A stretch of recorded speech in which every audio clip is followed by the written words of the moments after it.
नमस्कार बच्चों, आप सभी का स्वागत है आपके अपने यूट्यूब चैनल होम साइंस में, जहां पे आज आप सभी देखने वाले हैं MA first semester home science के क्लास और पेपर 3 विकास एवं लिंक।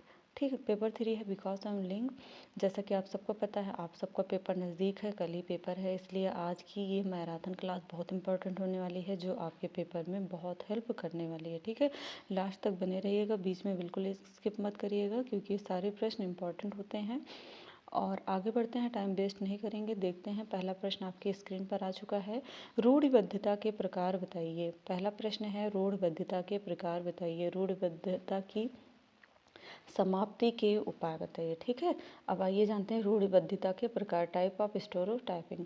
ठीक, समाजशास्त्रियों के अनुसार जो रूढ़ियाँ होती हैं दो प्रकार की होती हैं। सामाजिक मानदंड प्रस्तुत करती है जो निम्न प्रकार से है। पहला आता है सकारात्मक रूढ़िबद्धता। सकारात्मक रूढ़ियाँ जो होती हैं, ऐसी रूढ़ियाँ होती हैं बेटा जो व्यक्ति से विशेष प्रकार के व्यवहार की अपेक्षा रखती है।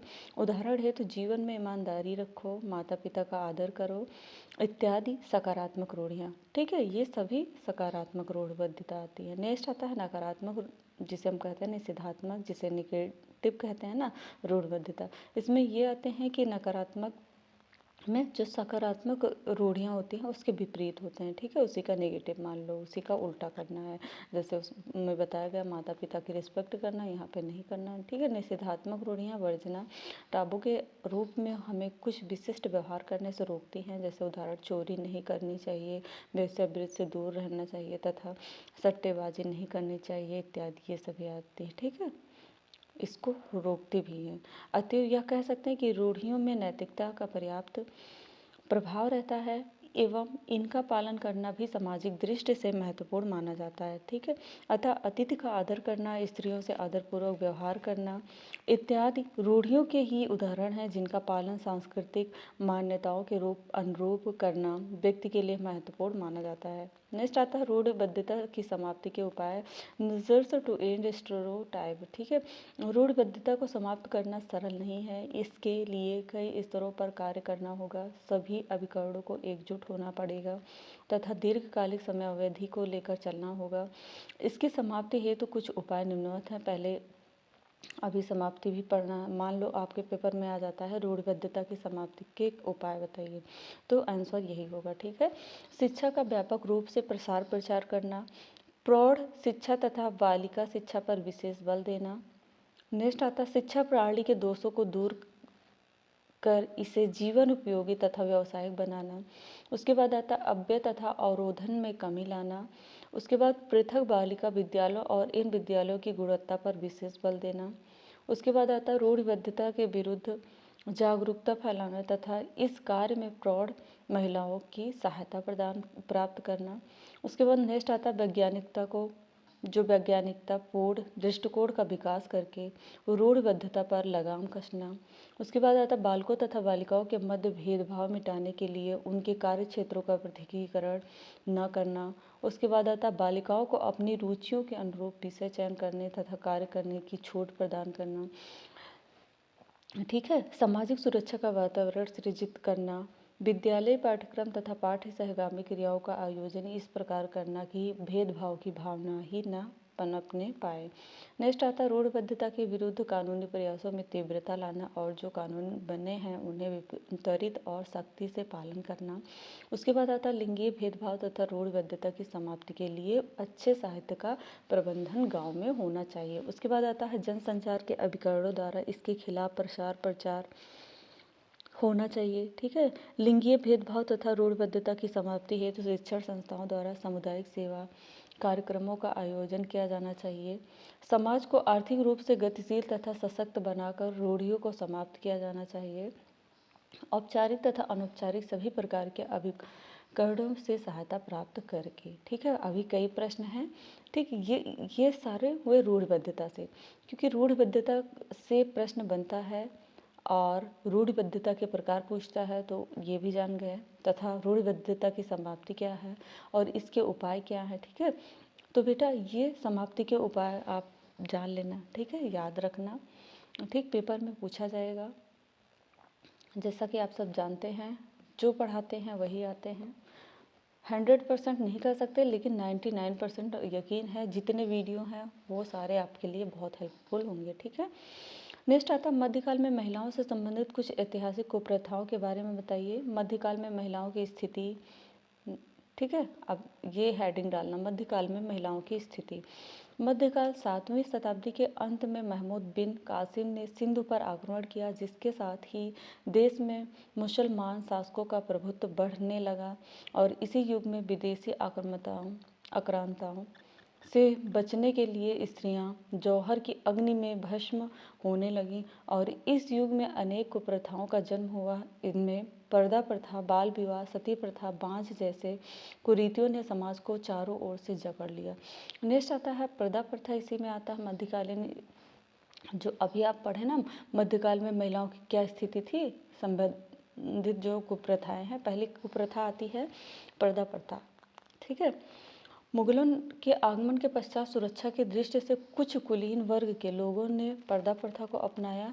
धीरे धीरे समाज के अन्य वर्गों ने भी इसका अनुसरण किया।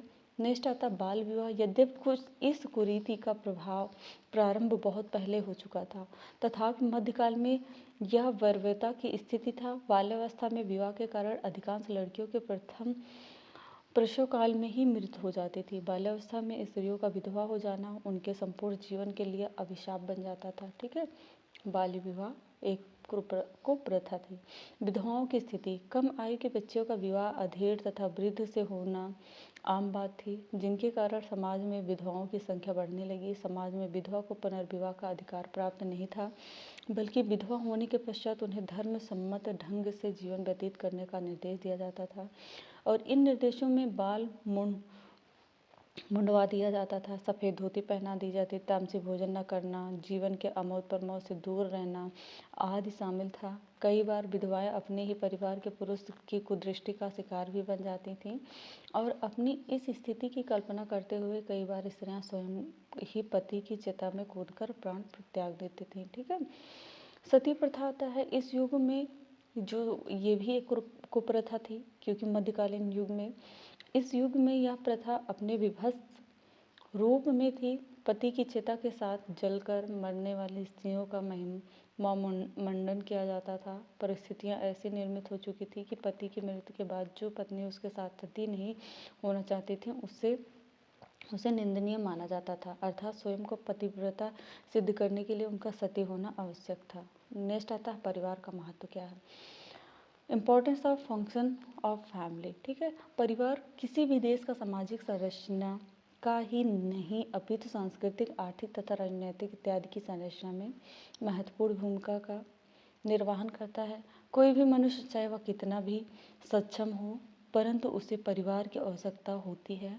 बिना परिवार के व्यक्ति के जीवन में की कल्पना करना ही भी मुश्किल है। परिवार का महत्व तथा कार्य जानने से पूर्व इसके प्रकार जानना अत्यावश्यक होता है। ठीक है, परिवार के कितने प्रकार होते हैं आप कमेंट में बताइए। परिवार के 2 प्रकार होते हैं। ठीक, संयुक्त परिवार जिसमें माता पिता के अतिरिक्त अन्य रक्त संबंधी दादा दादी, चाचा चाची आदि आते हैं, और एकांकी परिवार जिसमें माता पिता और उनकी संतानें रहती हैं। ठीक है, ये परिवार के टाइप याद रखना 2 प्रकार के होते हैं, जिसमें पहला आता है संयुक्त परिवार।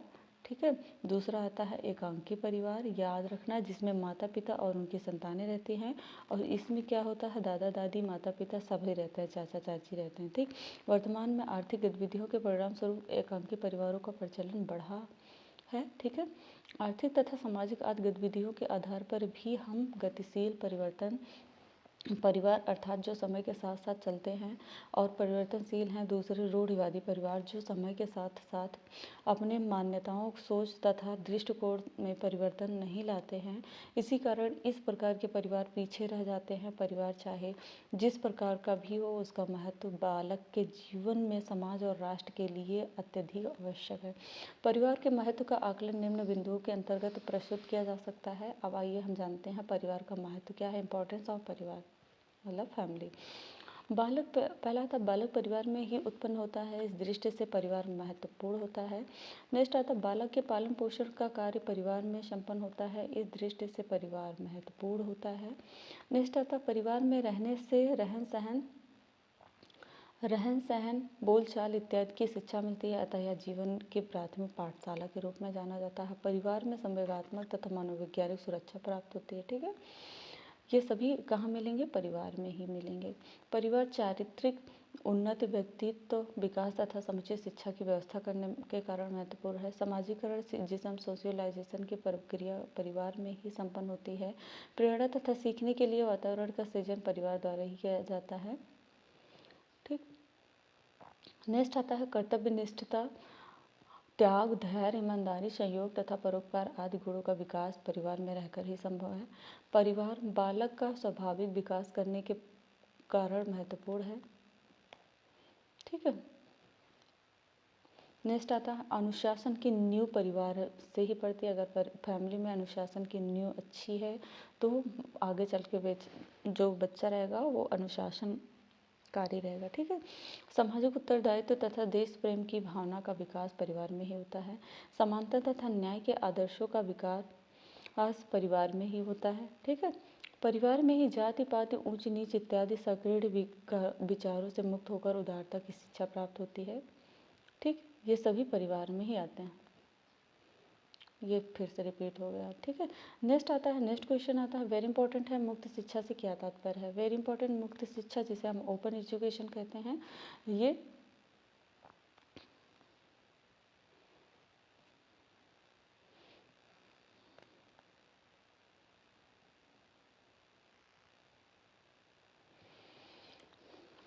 ओपन एजुकेशन मुक्त शिक्षा को दूरस्थ शिक्षा प्रणाली के अंग के रूप में भी स्वीकार किया गया है। ठीक है, परंतु दोनों को पर्यायवाची नहीं कहा जा सकता है, क्योंकि किसी भी प्रकार की शिक्षा व्यवस्था जिसमें पर्याप्त स्वतंत्रता हो, किसी भी प्रकार की उपस्थिति और समयबद्धता की बाध्यता से मुक्त हो, वह मुक्त शिक्षा कहलाएगी। जबकि मुक्त शिक्षा ओपन एजुकेशन सभी को शिक्षा के पूरे अवसर पर उपलब्ध कराती है। मुक्त का अर्थ ही है कि आज़ादी, अर्थात छात्रों को न तो आयु, ना ही सीमा और ना ही क्षेत्र आदि के बंधन में बांधा जाता है। कोई भी व्यक्ति मुक्त शिक्षा को प्राप्त कर सकता है। मुक्त शिक्षा के अंतर्गत आधुनिक संचार माध्यम का प्रयोग करके छात्रों को गुणवत्तापूर्ण शिक्षण प्रदान किया जाता है। इसकी विशेषताएं क्या हैं, ये जानते हैं। मुक्त शिक्षा की विशेषताएं, नंबर 1, समय, आयु तथा क्षेत्र की बाध्यता से मुक्त रहता है। उपस्थिति तथा समयबद्धता से मुक्त रहता है। सामूहिक शिक्षण की अपेक्षा व्यक्तिगत शिक्षण को महत्व दिया जाता है।